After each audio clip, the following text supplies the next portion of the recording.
ঢাকায় বিভিন্ন এলাকায় ব্যাটারি চালিত রিকশা জব্দ করার অভিযান চালিয়েছে পুলিশ ও সংশ্লিষ্ট প্রশাসন। কারণ হলো এসব রিকশা সরকারিভাবে নিষিদ্ধ, তবুও অবৈধভাবে সড়কে চলাচল করছে। ব্যাটারি চালিত রিকশাগুলো সাধারণ রিকশার তুলনায় দ্রুতগামী হওয়ায় দুর্ঘটনার আশঙ্কা বেশি থাকে। এসব যানবাহন ট্রাফিক সংকেত মানে না এবং প্রধান সড়কে ওঠায় যানজট সৃষ্টি হচ্ছে।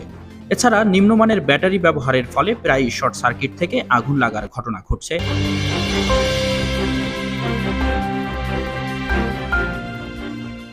পাশাপাশি অতিরিক্ত ব্যাটারি ব্যবহার করায় বিদ্যুৎ অপচয় হয় এবং ব্যাটারির রাসায়নিক উপাদান পরিবেশের জন্য ক্ষতিকর।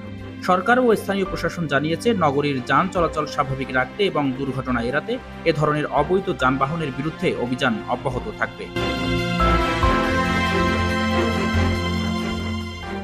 কিন্তু এও সত্য, বিকল্প কর্মসংস্থানের ব্যবস্থা না থাকায় অনেক চালক ও মালিক ক্ষতিগ্রস্ত হচ্ছেন। যানবাহন চলাচলে শৃঙ্খলা ফেরাতে এ ধরনের অভিযান অব্যাহত থাকবে। তবে সংশ্লিষ্ট কর্তৃপক্ষ বিষয়টি নিয়ে আলোচনার মাধ্যমে একটি টেকসই সমাধানের কথাও বলেছেন।